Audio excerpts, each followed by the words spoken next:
வணக்கம் friends and families எல்லாருக்குமே video மறக்காமல் லைக் பண்ணுங்கள், சப்ஸ்கிரைப் பண்ணுங்கள். இது ஓமான் நாட்டுக்குள்ளே இருக்கக்கூடியவங்களுக்கு மட்டும் கிடையாது. இலங்கையிலேருந்து, இந்தியாவிலேருந்து, எந்த நாடுகள்லேருந்து இந்த ஓமான் நாட்டுக்குள்ளே வரக்கூடியவங்களுக்கு தான் இந்த வீடியோ ரொம்ப யூஸ்ஃபுல்லான ஒரு வீடியோ. கண்டிப்பாக வந்துட்டு ஸ்கிப் பண்ணாமல் சேவ் பண்ணி வச்சிங்க. உங்களோட ஃப்ரெண்ட்ஸ் அண்ட் ஃபேமிலிக்கு இதை ஷேர் பண்ணுங்கள், அவங்களுக்கு ரொம்ப யூஸ் ஆகும். ஸோ ஓமானில் வந்து பார்த்தீங்கன்னா அதிக அளவில் நம்மளுடைய குடும்பங்கள் நல்லா இருக்கட்டும், நம்ம நல்லா இருக்கணும், நமக்கு 5 ரூபா 10 ரூபா சம்பாதிச்சு நம்மளோட குடும்பத்தில் போயிட்டு நம்ம செட்டில் ஆகணும், நம்மளோட குழந்தைகளுக்கு ஒரு நல்ல கல்வியை கொடுக்கணும், நம்மளோட பேரண்ட்ஸுக்கு ஒரு நல்ல ஒரு மருத்துவத்தை கொடுக்கணும், அவங்களுக்கு நோய் நொடி இல்லாத ஒரு ஆரோக்கியத்தை கொடுக்கணும், நல்ல உணவுகளை கொடுக்கணுன்றதுனால பல பேருமே இந்த ஓமான் நாட்டுக்குள்ளே வராங்க. ஆனால் ஓமான் நாட்டுக்குள்ளே வரவங்களுக்கு பல பேருக்கு, அதாவது ஃபர்ஸ்ட் டைம் வரவங்களுக்கு நிறைய விஷயங்கள் தெரிகிறது இல்லை. ஸோ அந்த விஷயங்களை தான் நான் உங்கள் எல்லாருக்கிட்டையும் இப்போ ஷேர் பண்ண நினைக்கிறேன். ஸோ இன்றையோட வந்து நமக்கு ஓமானுக்கு வந்து இன்றையோட 5வது நாள் ஆகுது. இங்கே நான் பர்சனலாக எக்ஸ்பிளைன் பண்ண பல விஷயங்கள், இந்த ஓமானில் சட்டத்திட்டங்கள் எப்படி இருக்குது, இங்கே மக்கள் எப்படி இருக்கிறாங்க, இங்கே வேலையாட்கள் எப்படி இருக்காங்கன்னு நான் உங்களுக்கு ஒன்றொன்றா காமிச்சிடுறேன். இங்கே ஓமானை பொறுத்தவரையில் பார்த்தீங்கன்னா நம்மளோட அதர் கண்ட்ரியில் கம்பேர் பண்ணும்போது இங்கே எந்த வித பெரிய அடுக்குமாடி கட்டிடங்கள் இல்லை, அதிக அளவில் இருக்குது, ஆனால் அதிக அளவில் இல்லை.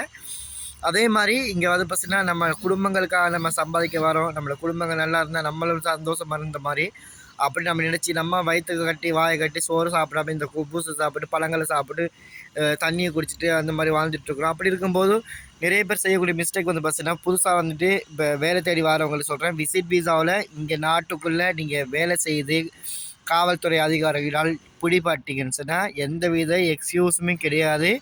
உடனடியாக உங்களுடைய சொந்த நாட்டிற்கு நீங்கள் திருப்பி அனுப்பப்படுவீர்கள் என்பது தான் உண்மையான ஒரு ஆணித்தரமான ஒரு விஷயம்.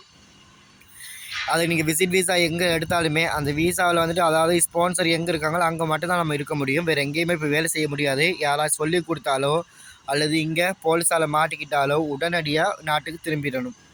ஸோ அவங்களே வந்துட்டு ஜெயில் போட்டு அப்புறம் டீபோலிஷன் பண்ணி அனுப்பிடுவாங்க. அதுவும் மற்ற நாடுகள் மாதிரி கம்பேர் பண்ணும்போது ஓமானில் அவ்வளோ சீக்கிரமாக வெளியில் அனுப்பவும் மாட்டாங்க. ஜெயிலில் இருந்து நம்ம முடியாத கட்டம் அப்படி ரொம்ப ஸ்ட்ரகிள் பண்ணி தான் செய்யணும்.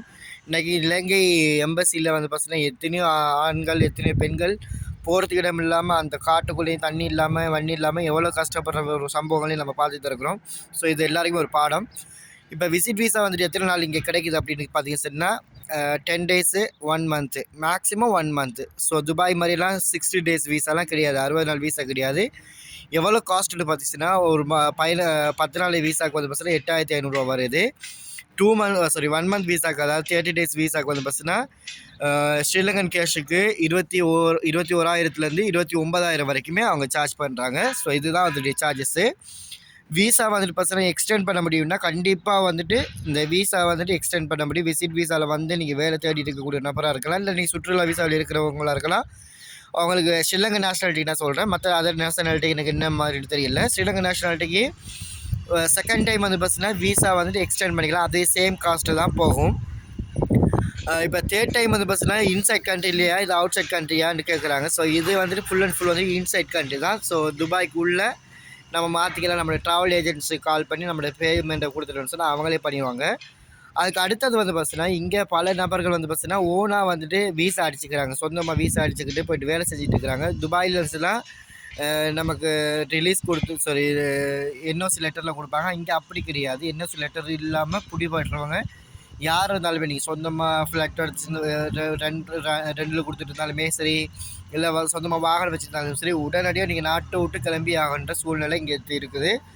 அதே மாதிரி நான் வியந்து பார்த்த ஒரு விஷயம் வந்து பார்த்தீங்கன்னா இங்கே மெயினாக இங்கே ஓமன் அரபிக்ஸுக்கு வந்து பார்த்தீங்கன்னா இங்கே அரசு வந்துட்டு பல சலுகைகள் வந்து கொடுத்துருக்குறாங்க. ஸோ அதுவும் ஸ்பெசிஃபிக்காக சொல்லப்போனால் எங்கள் வேலையில் நம்ம பார்த்தோம் சொன்னால் நம்ம லுலு, நெஸ்டோ இந்த மாதிரி பல இடங்கள் நம்ம பார்க்கும்போது இந்தியா லேபர்ஸ் வந்துட்டு அங்கே இருப்பாங்க, எப்போவுமே கடமையாற்றிட்டு இருப்பாங்க. அப்படி இல்லை பிலிப்பீன்ஸு, ஸ்ரீலங்கன்ஸு, அதர் நேஷனாலிட்டி எல்லாருமே இங்கே வந்துட்டு வேலை செய்வார்கள். ஆனால் இங்கே வந்து பார்த்தீங்கன்னா கவுண்டரில் இருக்கக்கூடிய அத்தனை பேருமே வந்து பார்த்தீங்கன்னா ஓமன்ஸ் தான் இங்கே இருக்கிறாங்க. இங்கே நான் வியந்து பார்த்த ஒரு விஷயம் வந்து பார்த்தீங்கன்னா ஓமன் அரபிக் தான் இங்கே வந்துட்டு அவங்களுக்கு முன்னுரிமை கொடுத்து அவங்களுக்கு நல்ல சேலரி கொடுத்து வச்சுருக்கிறாங்க. ஸோ அவங்களுடைய நாட்டு மக்களுக்கு முன்னுரிமையை கொடுத்து தான் அதுக்கு அடுத்தது தான் நம்மளே மாதிரி அச்னேஃபி ஆளுங்களுக்கு கொடுத்துட்ருக்குறாங்க. ஸோ அது ஒரு உண்மையான ஒரு நல்ல ஒரு விஷயம். இந்த நாடு வந்து சில பொருளாதார ரீதியாக வந்து பின்தங்கிய மாதிரி இருந்தாலுமே ஒரு சில இடங்களில் கட்டிடங்கள் இருக்குது. ஸோ இங்கே வந்து பார்த்தீங்கன்னா பல சேவைகள் இருக்குது.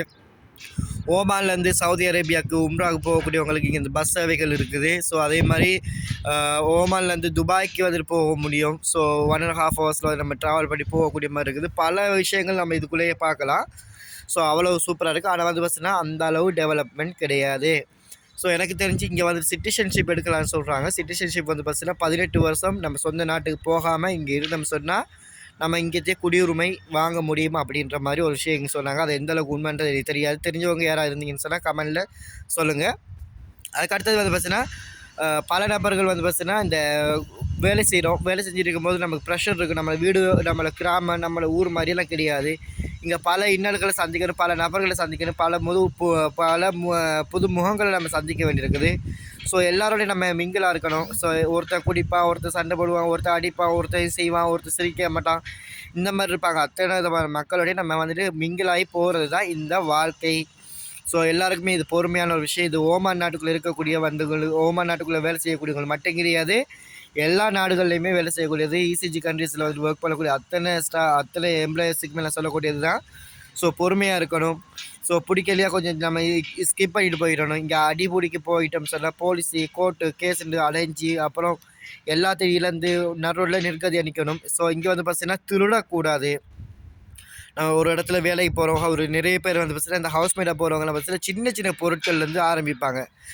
சின்னதாக வந்து மேடம் வந்து பார்த்தீங்கன்னா ஒரு துணியை வாங்கி கொண்டு வச்சுருப்பாங்க, ஒரு இது கொண்ட பின் வாங்கி வச்சுருப்பாங்க, சில மேக்கப் ஐட்டம்ஸ் வச்சுருப்பாங்க. இதெல்லாம் வந்து ரூம் க்ளீன் பண்ண போகும்போதோ இல்லை பெட்ரூமுக்கு வீடு க்ளீன் பண்ணும்போதோ இது யதார்த்தமாக சின்ன ஒரு இதெல்லாம் இவங்களுக்கு தேவைப்படப்போ இவங்க காசுக்காரங்க தானே, இவங்க பணக்காரங்க தானே அப்படின்னு நம்ம யோசிப்போம். ஆனால் வந்து பார்த்தீங்கன்னா அந்த மாதிரி பொருட்களை திருடி மாட்டினா எந்த வித எக்ஸ்கியூஸுமே கிடையாது. சில மேடம்ஸ் வந்துட்டு ஓகே இதெல்லாம் ப்ராப்ளம் இல்லைன்னு விட்டுருவாங்க.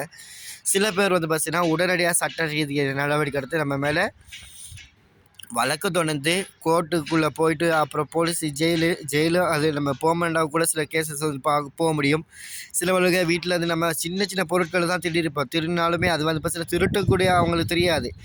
திருடுன்னு தெரியாமல் அதை எடுத்து வச்சுருப்பாங்க. அந்த மாதிரி பொருட்கள் வந்து எங்கேயும் எடுக்கக்கூடாது. இங்கே எவ்வளோ தான் தங்கமாக கிடந்தாலுமே சரி, லாக்ஸ் அண்ட் லாக்ஸில் பணங்களாக இருந்தாலுமே எந்த வித பணங்களையுமே நம்ம கையை தொட்டு எடுக்கக்கூடாது என்பதில் நான் தெரிவிச்சுக்கிறேன். இது யாராவது நம்ம சம்பாதிக்கிறதுல ஒரு மாதத்தில் ஒரு நம்ம வீட்டுக்கு போகும்போது எல்லா ஹவுஸ்மேட்டும் முதல்ல வந்து என்ன செய்வாங்க, இப்போது 2 வருஷம் முடிஞ்சு போகிறாங்கன்னு சொன்னால் ஒரு 6 மாதத்துக்கு முன்னாடியே கடைக்கு போகும்போது வரும்போது சம்பளத்தில் ஒரு 100 ரூபா 200 ரூபா சேமித்து வச்சுருப்பாங்க. அந்த சேமித்த பணத்தில் வந்து போய் கெட்டு பொருட்களை வந்து பார்த்து முதல்ல வாங்கி வச்சு அதை பேக்கேஜ் வந்து ஃபுல்லாகவே செய்வாங்க. சில இடங்களில் போகும்போது அந்த ஓனரே வந்து பார்த்தீங்கன்னா நமக்கு சந்தோஷமாக வந்துட்டு குழந்தைகளுக்குரிய திங்ஸு, வீட்டுக்குரிய திங்ஸு எல்லாமே வாங்கி கொடுத்து நம்மளே நல்லபடியாக வந்துட்டு எப்படி நம்ம வந்தோமோ அதே மாதிரி வழி அனுப்பி வைப்பாங்க. அந்த மாதிரியும் நிறைய நபர்கள் இருக்கிறாங்க.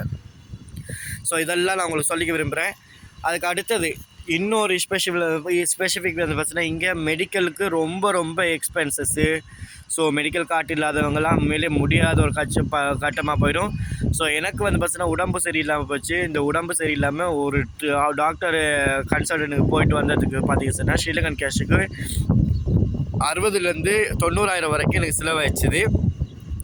ஸோ அதனால் தயவுசெய்து உங்களுக்கு அத்தியாவசிய மெடிக்கல்ஸ் வந்து விசிட்டில் வரவங்க இருந்தீங்கன்னு சொன்னால் உங்களுக்கு தேவையான டாக்டர் டிஸ்கிரிப்ஷன் வந்து நீங்கள் யூஸ் பண்ணக்கூடிய பர்சன்ஸாக இருந்தீங்கன்னு சொன்னால் உங்களுக்கு தேவையான மருந்துகளை வந்து பார்த்தீங்கன்னா விமான நிலையங்களில் வந்துட்டு அலோவ் பண்ணியிருக்கிறாங்க. ஸோ அதுக்கேற்ற மாதிரி நீங்கள் அலோவ் பண்ணிட்டு எல்லாத்தையுமே நீங்கள் கொண்டு வர முடியும். ஸோ அது வந்து ரொம்ப கேர்ஃபுல்லானது. ஏன்னா உங்களோட ஹெல்த் இஸ் வெரி இம்பார்ட்டன்ட். இதை சொல்லிக்கிறேன். எப்போவுமே நம்ம சொல்லக்கூடியது என்ன சொன்னால் இதில் பொறுமை ரொம்ப முக்கியமான ஒரு விஷயம். பல நபர்கள் தெரிஞ்சிருக்கும். நிறைய பேர் இந்த சண்டை பிடிக்கிறதுல எதுவுமே நடக்க போகிறது கிடையாது. ஆகி பண்ணுறதுல எதுவும் நடக்க போகிறது கிடையாது.